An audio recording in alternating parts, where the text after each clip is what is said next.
The lost sequel to Minecraft just got leaked after 13 years, and the Minecraft community is on fire. This year has been absolutely insane for lost Mojang games, and now we have Minecraft 2 in our hands, ready to play. It's time to talk about Brickcraft. So you're probably asking, Minecraft 2? What? That existed? And the answer is yes, sort of. Way back in 2011, Mojang and LEGO of all people partnered up to make a crossover game called Brickcraft, a sort of Minecraft sequel filled with LEGO builds and minifigures, kind of like LEGO Fortnite. But Mojang decided to take the game in a different direction, and when Brickcraft started evolving into a first-person shooter, it was the last straw, and LEGO pulled the plug. Until June, all that was left of Brickcraft was a few screenshots and a LEGO podcast about their story, so nobody really knew about this lost Minecraft sequel. But 2 months ago, a developer's build of the game was suddenly leaked, and now Brickcraft is free to play for all. I actually just made a video about Brickcraft, so watch that for the full story, and hey,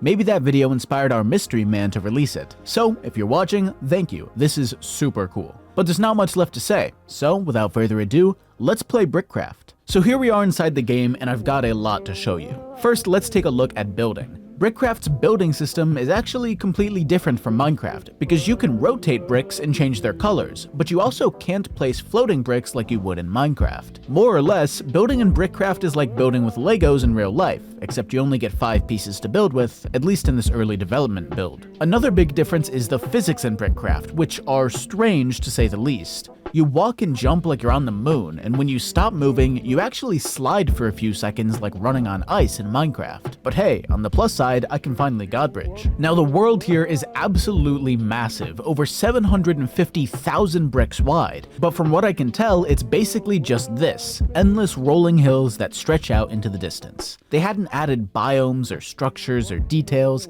it's kinda like a super flat world. Now playing this demo by itself gets old fast, but there is one thing they added that's actually really cool. There's this app called the LEGO Digital Designer, and it's basically a 3D modeling software to test out LEGO builds. But Brickcraft actually has native support for digital designer files, so you can import all your old LEGO designs to Brickcraft at the press of a button. It's almost like a built-in schematic mod, and with thousands of digital designer files scattered around the internet, you can actually explore some really cool builds. Believe it or not though, Brickcraft also has working multiplayer, and there's already a 24/7 Brickcraft server being hosted by the nice folks over at OmniArchive. Once you're inside the world, it's honestly just like the building servers from Minecraft Classic. You've got statues, pixel art, castles, even an entire city you can run around and explore. You can build or import anything you want here, the only rule is no griefing, because that's for lames. IP in the description. But Brickcraft is far from a finished game, and while it's a really cool idea, it's also kind of a mess.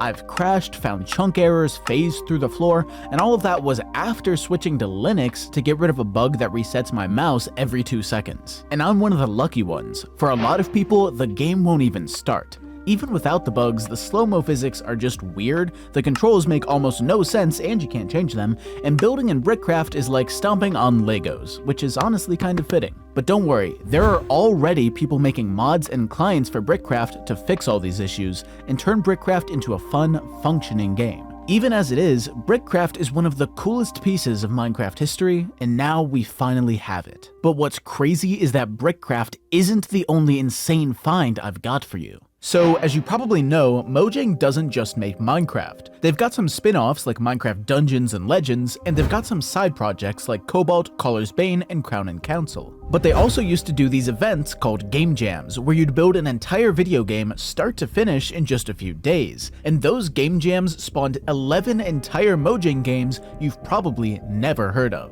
See, 4 months ago, I posted a video about the other lost Mojang games, an entire collection of platformers, shooters, RPGs, and more that nobody could find. But with your help, we've found not just 1 or 2, but all 8 lost games, and today you get to see every single one. Now, out of these 8 games, I already showed off 5 of them, and you can find gameplay videos on YouTube, so we'll move fast. Snake Oil Stanley is an economy game where you work as a street doctor in the Wild West. Nice concept, it needs a little more polish, also it almost crashed my PC, so be careful. Battle Frogs is a Metroid level with frogs, very nice. Manor Road is a cool little text adventure mystery game, absolutely love the art here, and overall a really solid game for just 4 days of work. Blackout is a puzzle game with an awesome time loop concept, but everything from the art to the gameplay to the level design needs a little time. And finally, Nuke the Dinosaur dinosaurs is pinball. Thank you, Mojang, very cool. But now that those are out of the way, it's time to talk about the big hitters, the 3 games that for the last decade have been a complete mystery. So let's take it from the top.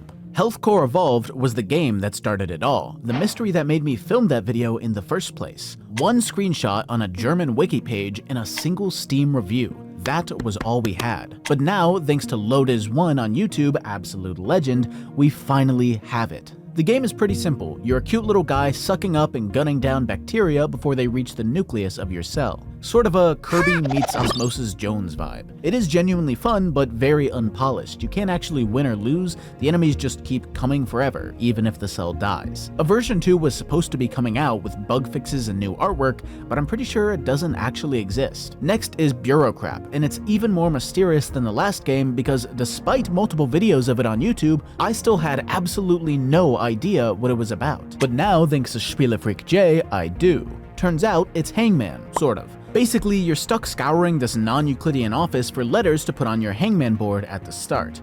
Unfortunately, this is just about the worst game of Hangman I've ever played. There's no way to lose, the people don't do anything, the objects don't do anything, the walls aren't solid, the physics are weird, you only get a few letters to collect, and there's only like 40 possible words in the whole game. I got bored after 2 minutes, but cool idea, I guess. Finally, we have Docktor, and the story behind it is pretty interesting. See, just like most of our other games, Docktor got covered in a YouTube video 10 years ago by a guy named MJ. But for a whole 9 minutes, MJ here couldn't do a thing. No matter what he did, nothing moved and he had no idea why. But scroll down to the comments and we get our answer. It turns out the game was controller only, and Mojang didn't tell anybody. So now that I've got Docktor at my fingertips, also courtesy of Loadiz1, all I've got to do is plug in a controller and it's time to play. So Docktor is pretty simple. You're an intergalactic janitor, burning up cosmic trash to power your spaceship. I honestly really like the simple wireframe graphics, and I could see a game like this doing great in an arcade, but as a PC game, not my cup of tea, especially since it needs a controller for some reason. But now you might be wondering, we have Brickcraft, we have the Game Jam games, what's even left? And the truth is, there's been some incredible work the last few years, and now we have every single Mojang game,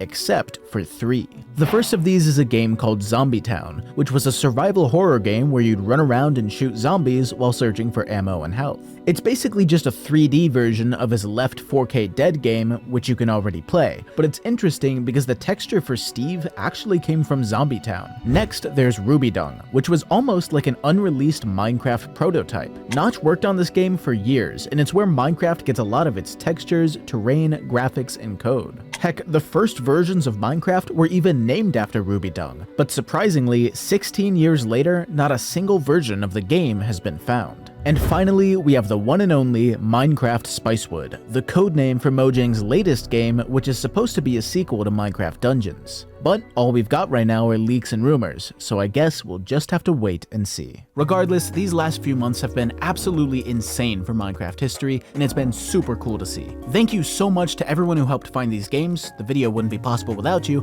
and thank you for watching. Have a good one. Peace, peace.